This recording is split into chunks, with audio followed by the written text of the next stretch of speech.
이전에 주신 하나님 말씀은 구약 시편 제17편입니다.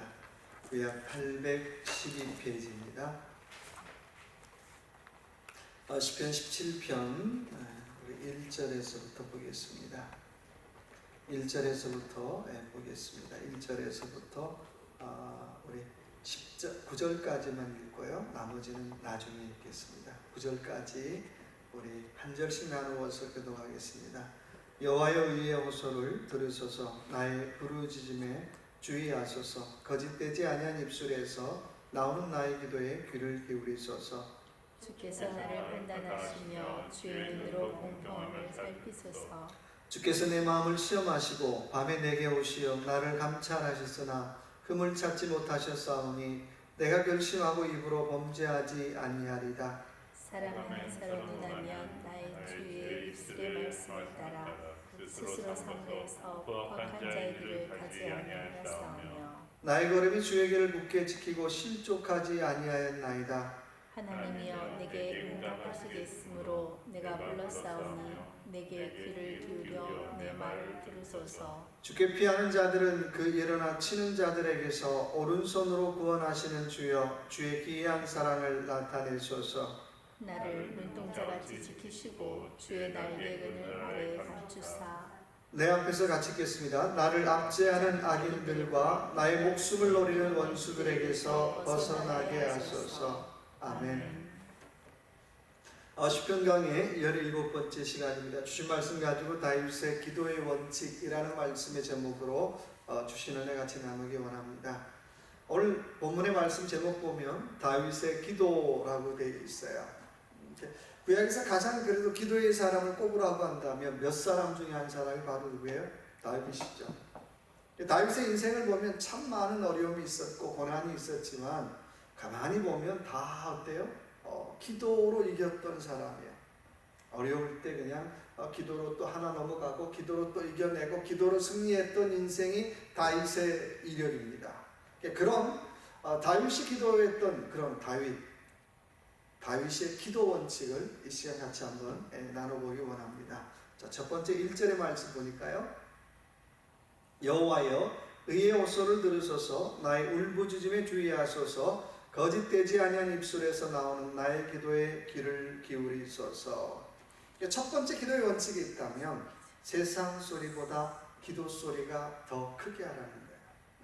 오늘 다윗은 기도하는데 하나님 국가적으로 문제가 어떻고 경제적으로 문제가 어떻고 또 정치적으로 문제가 어떻고 이런 소리보다는 자기의 기도 소리가 더 크기를 원했던 사람이에요. 계속해서 하나님 앞에 이런 얘기 하잖아요.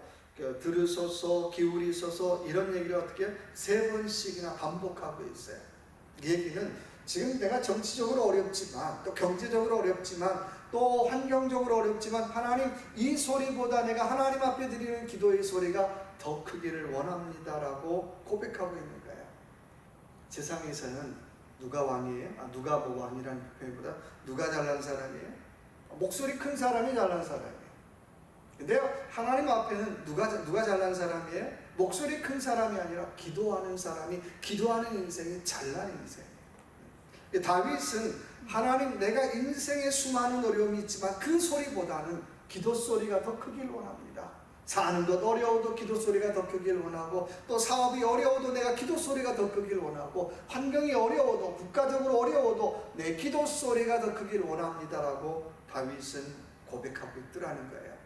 그렇다면 세상 소리보다 기도 소리가 더 큰다는 건 과연 어떤 기도를 의미하는 걸까요? 1절의 말씀 보니까 이렇게 얘기하고 있어요. 여호와여 의의 호소를 들으소서. 나의 뭐라고요?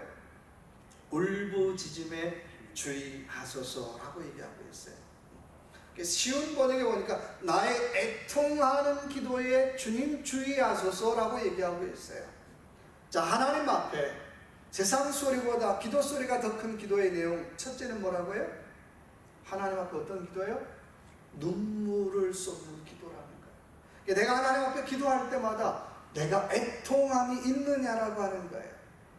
마치 어린아이가 부모 앞에 서 있을 때 엄마 이거 줘, 아빠 이거 줘, 또 어떻게 속상하는 그 우는 것처럼 그런 애통함이 우리에게 있느냐는 거예요. 세상 소리보다 더 큰 기도는 첫째는 우리의 애통함이 담겨있는 기도라고 하는 거예요. 두 번째는 보니까 뭐라고 되어 있습니까? 거짓되지 어떻게 해요? 아니한 입술에서 나오는 나의 기도에 귀를 기울이소서라고 말씀하고 있어요. 두 번째 보니까 세상 소리보다 더 큰 기도는 하나님 보시기에 어떻게 해요? 정직한 기도라는 거예요. 여러분, 제일 무서운 사람 어떤 사람인지 아세요? 사람 속이는 사람이 제일 무서운 사람이 아니라 하나님 앞에 기도하는데 정직하지 않는 기도드리는 사람, 제일 무섭지 않아요? 근데 우리는 그거 별로 크게 생각 안 해요. 아니, 내가 뭐 사람 앞에서만 정직하게 뭐 얘기하면 되지. 그리고 기도는 어떻게 해요? 그럴싸하게 하잖아요. 정말 무서운 사람이잖아요. 사람은 속일 수가 있어요. 근데 어때요? 그 기도를 듣는 누구를 못 속입니까? 하나님을 못 속이잖아요. 그래서 정말 무서운 사람이에요. 그래서 우리가 두 번째, 세상 소리보다 더 큰 기도 소리가 더 큰 기도는 하나님 앞에 나의 기도의 정직함을 담고 있느냐라고 하는 거예요. 내가 기도를 잘하고 못하고 뭐 얼마나 오래 하고 짧게 하고 그건 중요하지 않아요. 내가 1분을 해도 10분을 해도 그 속에 나의 정직함이 담겨 있다면 그건 하나님 보시기에 귀한 기도인 줄로 믿습니다. 또 그 기도는 세상의 여러 가지 소리보다 더 큰 기도의 소리라는 거예요. 근데 내가 뭐 밤새 철학을 하면 뭐 하겠어요? 또 일주일간 금식을 하면 뭐 하겠어요? 그 기도에 정직함이 담겨 있지 않다면 어떻게 해요? 그냥 자기 결심은 계속 일주일 동안 쇠뇌하는 것밖에 안 되잖아요. 그래서 우리가 물어봐야 될 질문이 있다면, 과연 나는 내 기도에 정직함을 담고 있는가라고 하는 질문 해보시면 좋을 것 같아요. 두 번째 다윗의 기도의 원칙은 2절의 말씀 볼까요? 주께서 나를 판단하시며 주의 눈으로 공평함을 살피소서라고 말씀하고 있어요. 두 번째 하나님 앞에 다윗의 두 번째 기도의 원칙이 있다면 담대하게 기도하라는 거예요. 나의 판단을 어떻게 해요? 주 앞에서 내시며 라고 말씀하고 있어요. 다윗은 왕이었기 때문에 수많은 중상모략을 당하지 않았겠어요? 그때마다 나 정말 너무 힘들다, 그냥 죽을까? 그랬으면 어떻게 진작 죽었겠죠. 근데요, 다윗이 두 번째 하나님 앞에 나아가는 기도의 태도가 있다면, 누가 나를 판단하신다? 하나님이 나를 아신다는 거예요. 하나님이 나를 판단하신다는 거예요. 내가 잘 살았다가 아니라 그래도 하나님 어떻게 해요? 나를 아시고 그래도 하나님 내 마음을 아신다라고 하는 거예요. 최소한 나의 판단을 어떻게 해요? 내 원수들에게 맡기지 않기 때문에. 원수들은 저 인간은 못된 인간, 나쁜 인간 그래도 오케이, I don't care. 그렇지만 나의 판단을 어떻게 해요? 나는 하나님께만 맡기겠습니다라고 하는 기도가 바로 다윗의 두 번째 기도의 원칙이에요. 이유는 하나님 어떤 분이기 때문에요? 오늘 말씀 보니까 공평하시는 분이기 때문에. 공평하신 분이기 때문에. 하나님은 공평하신 분이기 때문에 사람들에게 이런 환경에 내 판단 맡기지 않고 어떻게 하나님 나를 판단해 주세요. 내 마음 알아주세요. 하나님 나를 공평함으로 어떻게 해요? 나를 달아주세요 라고 얘기하고 있어요. 3절에 볼까요?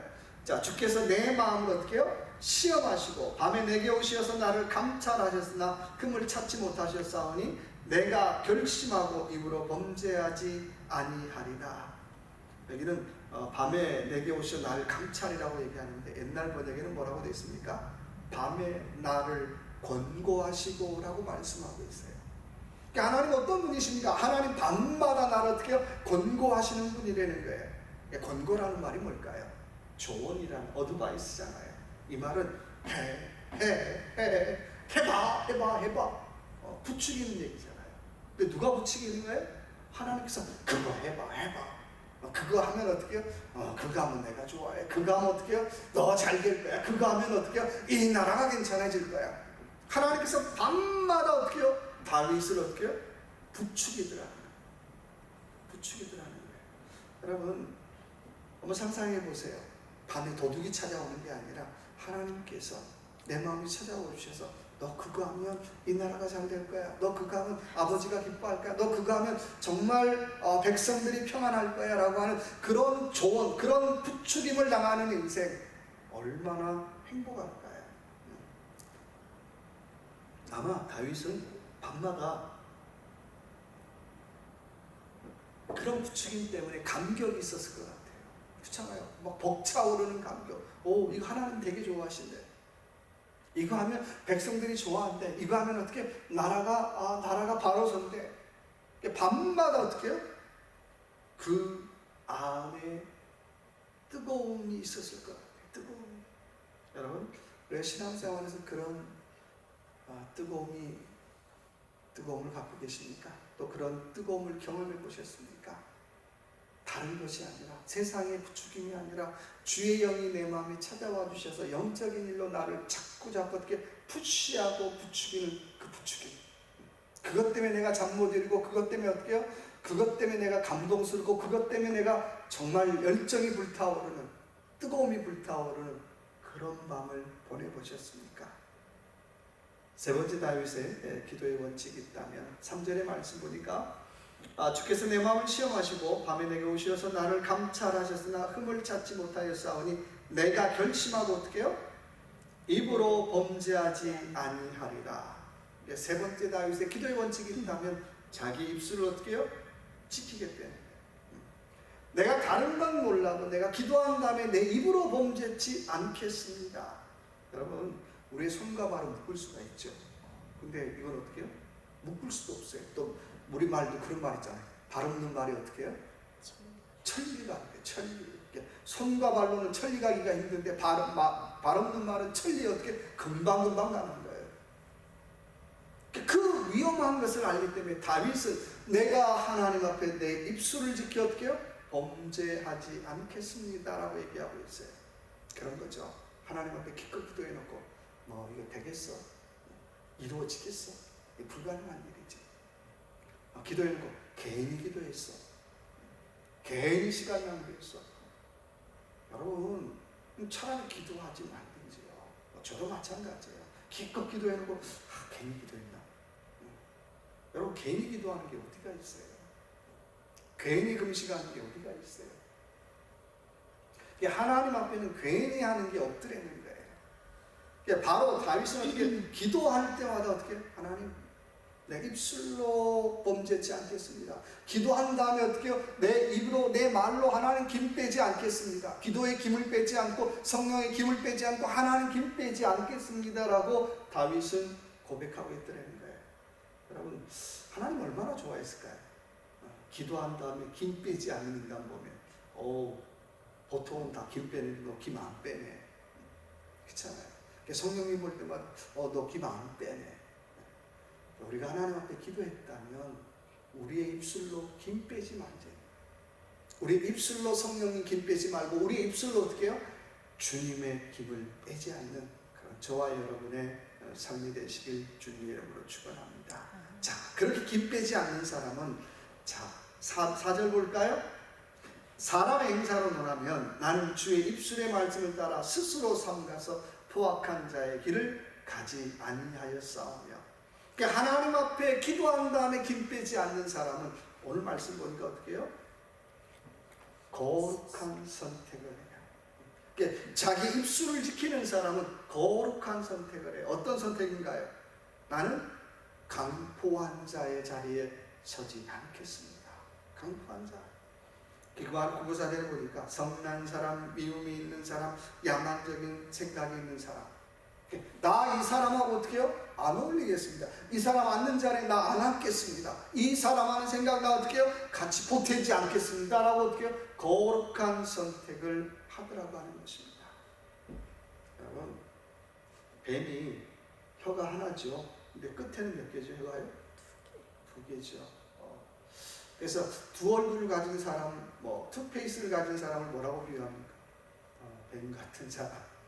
우리가 두 얼굴 가질 수도 있는데, 내가 신앙생활하면서 어떻게 해요? 그렇게 하지 말라는 거예요. 하나님, 강포한 자의 자리에 서지 않겠습니다. 또 하나의 선택이 뭘까요? 자, 5절에 볼까요? 자, 나의 걸음이 주의 길을 굳게 지키고 실족하지 아니하였나이다 라고 말씀하고 있어요. 또 하나 입술을 지켰던 다윗은 5절의 말씀 보니까 나의 고난 중에도 어떻게 해요? 주의 뭘 지켰다는 겁니까? 주의 길을 굳게 지키고 라고 말씀하고 있어요. 고난 중에도 어떻게 해요? 나는 바른 선택, 바르게 행동하겠습니다. 여러분, 한번 상상해 보자고요. 내가 촛불을 켰는데 사람들이 촛불을 막 끌려고 한다고 한번 생각해 보자고요.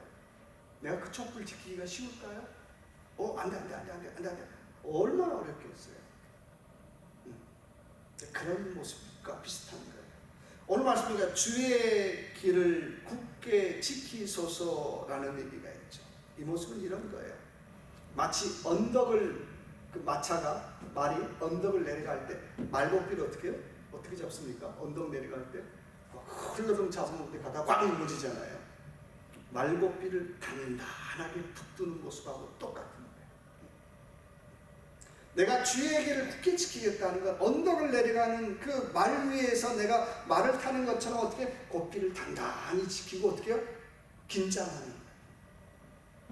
그러면 말이 평지를 가든 언덕으로 올라가든 언덕 밑으로 내려가든 어떻게 해요? 고삐를 단단히 쥐고 있으면 문제 있을까요? 없을까요? 없죠. 길의 상태가 문제가 아니라 말고삐를 쥐고 있는 어떻게 해요? 내 상태가 문제가 있는 거잖아요. 바로 그 모습처럼 주님, 내가 주의 길을 굳게 지키기를 원합니다. 말씀의 고삐를 어떻게, 기도의 고삐를, 내가 고삐를 단단히 내가 쥐고 가기를 원합니다. 근데 그거 안 쥐면 어떻게 가다가 쾅쾅쾅 넘어지잖아요. 그때마다 어떻게, 왜 돌길이 이 모양이야? 왜 길이 언덕이야? 왜 길이 힐이야? 왜 길이 다운이야? 왜 길이 쿵푹 패였어? 사실 누가 문제입니까? 길이 문제가 아니죠. 그 길을 내가 어떻게 고삐를 단단히 쥐고 가지 않는 내가 문제라고 하는 거예요. 또 하나의 원칙을 볼까요? 자, 7절 한번 볼까요? 7절. 자, 7절 같이 한번 읽어보겠습니다. 주께 피하는 자들은 그 일어나 치는 자들에게서 오른손으로 구원하시는 주여 주의 기이한 사랑을 나타내소서라고 말씀하고 있어요. 또 하나의 원칙이 있다면 하나님의 구원하심을 믿으라고 하는 것입니다. 왜 기도합니까? 라고 질문한다면 누구를 믿기 때문에 어떻게 해요? 하나님 믿기 때문에 기도하잖아요. 하나님 신뢰하기 때문에. 하나님 신뢰도 못하는데 기도한다. 안전장치로 뭐 그래도 안 하는 것보다 낫지. 아니죠. 왜 기도합니까? 하나님을 신뢰하기 때문에 기도하는 거죠. 아멘. 오늘 다윗도 왜 기도합니까? 다른 거 아니에요. 7절의 말씀입니다. 주께 피하는 자들을, 그 일어나 치는 자들에게서 어떻게 해요? 오른손으로 어떻게 해요? 구원하시는 주요. 그러니까 내가 하나님 앞에 기도할 때마다, 하나님 앞에 나아갈 때마다 하나님 어떤 분이라는 거예요? 하나님 구원해 주시는 분임을 다윗은 믿고 있다는 거예요. 말씀 7절에 보니까 그런 사람에게 어떻게 해요? 주의 어떻게 해요? 기이한 사랑을 나타내소서라고 말씀하고 있어요. 그러니까 와, 놀랍다, 기이하다. 여러분, 세상 사람들이 신앙인들에게 봐야 될 모습은 그런 것 같아요. 뭐 저도 못하는데 세상 사람들이 기독교인들을 볼 때마다 야, 놀라운데? 아니 뭐가 돼서 놀라운 게 아니라 야, 참 놀라운데, 참 기이한데, 참 놀라운데, 기이한데, 그런 얘기가 자꾸 나와야 되잖아요. 근데 그런 얘기가 안 나오면 어떻게 뭐 저렇게 살아? 아니잖아요. 왜냐하면 오늘 말씀처럼 어떻게 해요? 주님의 구원을 믿는 사람에게는 하나님께서 어떻게 해요? 주의 기이함을 나타내 주시겠다라고 약속하고 있어요. 이론적으로 본다면 다윗은 망해야 되잖아요. 적군들이 많으면, 또 원수들이 많으면 넘어지고 자빠져야 되잖아요. 근데 어떻게 해요? 안 망해요. 안 넘어져요. 그리고 어떻게 구원함을 이루면서 어떻게 주여 주님께서 나에게 주의 기이함을 나타내셨다라고 고백하더라는 거예요. 최소한 우리가 신앙생활하면서 우리 스스로도 어떻게 해요? 이거 주님이 아니면 못할 일이야. 이거 주님의 은혜가 아니면 설명할 수 없는 일이야. 그런 일들이 많아야 된다는 거예요. 신앙생활을 상식적으로만 하면, 물론 상식적으로도 우리가 못 사는 것도 문제긴 하지만 상식적으로만 신앙생활을 하려고 하는 분들 참 많아요. 근데 거기에 기이함이 있을 리가 없잖아요. 거기에 놀라움이 있을 리가 없고요. 거기에 감사가 뭐가 있겠어요. 근데 이거 주님의 은혜가 아니면 설명할 수 없어. 그런 고백들이 많아야 된다는 거예요. 또 우리 이웃들이 우리를 볼 때도 어떻게 해요? 아, 저 사람 예수 믿고 부자 됐다. 그게 중요한 게 아니라 저 사람 예수 믿는 거 아니면 저걸 설명할 길이 없네. 예수 믿었으니까 저건 뭔가 있네. 예수 믿었기 때문에 저런 놀라운 일이 있는 거야 라고 하는 그런 고백들이 많아져야 된다라고 하는 거죠. 그렇잖아요. 그게 전도고 그게 선교죠. 오늘 다윗은 그런 고백이 있는 거예요. 내가 주님 앞에 피할 때마다 주님의 기이한 능력을 어떻게 체험한 능력들이 너무나 많은 거예요. 그러니까 다윗을 주변에 있는 나라들이 어떻게 우습게 여길 수가 없잖아요. 가지고 있는 군사력, 가지고 있는 백성, 가지고 있는 땅덩어리 때문이 아니라 저 사람은 누가 함께하는 사람이에요? 하나님이 함께하는 사람 같아. 저 사람은 하나님이 함께하니까 우리가 어떻게 조심해야 돼. 저 사람은 하나님이 뭔가 특별한 지혜를 주는 것 같아. 그러니까 우리가 조심해야 돼. 이웃 나라에서도 쳐들어올 때 어떻게 해요? 고민을 많이 하게 되잖아요. 사람은 시시한 것 같은데 사람 이력서로는 목동이고 별 그렇게 특별한 이력이 없는데 우습게 여길 수가 없는 게 저 사람 보면 주의 기이한 은혜가 있더라는 거예요. 주의 기이한 능력이 있더라는 거예요. 그래서 함부로 할 수가 없더라고 하는 거예요. 자, 그런 사람 8절 한번 또 볼까요? 나를 눈동자같이 지키시고 주의 날개 그늘 아래에 감추사라고 말씀하고 있어요. 자, 이렇게 주님의 구원하심을 믿는 사람에게는 어떻게 해요? 오늘 말씀 보니까 주님의 뭐처럼요? 눈동자처럼 지켜주신다는 거예요. 여러분, 눈동자가 어디 있나요? 눈이 어디 있죠? 얼굴에 어떻게 해요? 십자가 그 보면 센터에 있잖아요.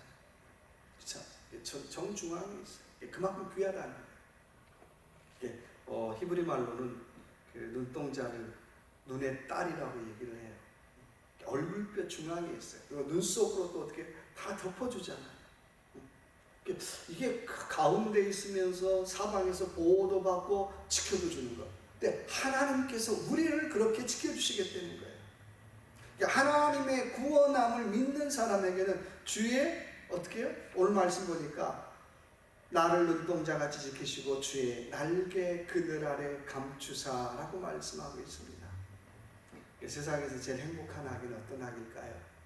엄마 품에 안겨져 있는 아기. 그쵸? 아무런 걱정도 없어요. 배고픈 일도 없고 걱정도 없고 근심도 없고. 세상에서 제일 행복한 인생 어떤 인생일까요? 주의 품에 안겨 있음을 고백하는 인생, 고백하는 신앙. 사업이 어떻게 되는지 잘 모르겠고 직장도 잘 모르겠는데 근데 어떻게 해요? 주님의 품에 안겨있음을 고백하고 주님의 품에 안겨있음을 깨닫고 사는 인생처럼 행복한 인생이 없더라는 거예요. 아마 그분에게 당신 지금 어떻습니까? 라고 질문한다면 나 지금 행복합니다. 나 지금 감사합니다. 나 지금 은혜가 넘칩니다. 그렇게 고백할 거예요. 자, 그런 사람은요. 자, 13절 볼까요? 중간에 건너뛰고 여호와의 일어나 그를 대항하여 넘어뜨리시고 주의 칼로 악인에게서 나의 영혼을 구원하소서. 자, 9절의 말씀 보니까 내 앞에서 나를 압제하는 악인들과 나의 목숨을 노리는 원수들에게서 벗어나게 하소서. 주님은 우리를 주의 품에 안겨주시는데 문제는 우리의 상황은 어떻게 해요? 날마다 주변에 어떤 원수들이 많아요? 원수들이 많아요. 원수들이 에워싸요. 근데요, 오늘 13절의 말씀 보니까 어떻게 해요? 이 모든 상황에서 우리를 건져주시더라는 거예요. 13절 말씀 다시 한번 보겠습니다. 여호와여 일어나 그를 대항하여 넘어뜨리시고 주의 칼로 악인에게서 나의 영혼에서 구원하소서. 세상의 모든 것은 다 누구의 주권 아래 있다는 거예요? 하나님의 주권 아래 있다는 거예요. 하나님의 주권 아래. 여러분, 세상이 아무리 포악해도 내 주변 환경이 아무리 포악해도 누구 아래 있다? 하나님의 주권 아래 있다는 사실을 잊지 말고 살아가는 저와 여러분 되시길 주님의 이름으로 축원합니다. 그렇잖아요. 사업이 어렵고 가정이 힘들고 또 주변의 직장이 어려운데 그래도 어떻게 해요? 누구 아래 있다? 하나님의 주권 아래 있다는 거예요. 하나님의 주권 아래 있다. 그거 잊어버리면 안 되는 거예요. 그거 잊어버리고 살면 어떻게 해요? 우리의 삶이 엉망되는 거죠. 자, 14절 볼까요? 14절. 자, 여호와여, 이 세상에 살아있는 동안 그들의 분깃을 받은 사람에게서 주의 손으로 나를 구하소서. 그들은 주의 제물로 배를 채우고 자녀로 만족하고 그들의 남은 산업을 그들의 어린 아이들에게 물려주는 자입니다. 자, 그런 사람은 뭘 소망하고 살라는 겁니까? 뭘요? 하늘의 상급을 소망하고 살라는 거예요. 오늘 14절의 말씀 보니까 이 땅의 가치와 소망을 두는 사람들의 모습이 나오죠. 어떻게 해요? 자기 잘 먹고 잘 사고 자녀들에게 많이 물려줬더라, 짝짝짝 이거라는 거예요. 근데 그게 진짜 복이 하늘인 거예요. 신앙인은 누구의 하늘의 상급을 소망하라는 거예요. 자, 15절 같이 한번 읽어보겠습니다. 자, 나는 의로움 중에 주의 얼굴을 배우니 깰 때에 주의 형상으로 만족하리라. 얼굴, 형상, 다른 말로 말하면 나는 누구만으로 만족하겠다는 거예요? 나는 하나님만으로 만족하겠습니다. 내가 많은 재물이 있어 내 자녀에게 물려주는 것도 좋지만, 또 내가 많은 힘이 있어 내 자녀에게 물려주는 것도 좋겠지만, 그것보다는 어떻게 해요? 하나님의 형상으로 주의 얼굴로 나는 만족하겠습니다. 다른 말로 말하면 어떻게 해요? 주님으로 인한 만족이 넘버원입니다라고 고백합니다. 아마 자본주의 시대를 살아가는 또 많은 사람들이 그런 얘기하면 말 같지도 않은 일입니다. 말도 안 되는 일입니다. 근데요, 한번 살아보시면 오징어 게임 영화를 보신 분들 굉장히 잔인하더라고요. 저도 봤는데요. 김일남 할아버지가 왜 그런 짓을 했냐면, 왜 그랬습니까? 가진 것이 너무 많대. 돈이 너무 많은데, 너무 많다 보니까 뭐가 없어요? 재미가 없더래요. 재미가. 돈은 너무 많은데 재미가 없어서 어떻게 해요? 오징어 게임을 하는 거예요. 무궁화 꽃이 피었습니다. 움직이면 어떻게 해요? 죽이고. 이게 왜 그렇게 비상식적인 일을 합니까? 왜 그렇게 잔인한 일을 합니까? 돈이 너무 많다 보니까 어떻게 해요? 세상에 재미있는 일이 없더래요. 여러분, 저와 여러분의 삶, 다시 한번 저와 여러분의 삶, 나는 무엇으로 만족하며 살 것인가? 오늘 주신 말씀처럼 나는 다른 것이 아니라 주님으로 만족하겠습니다라고 고백하며 살아가는 그런 저와 여러분의 귀한 이 하루가 되시길 주님의 이름으로 축원합니다. 같이 한번 기도하겠습니다.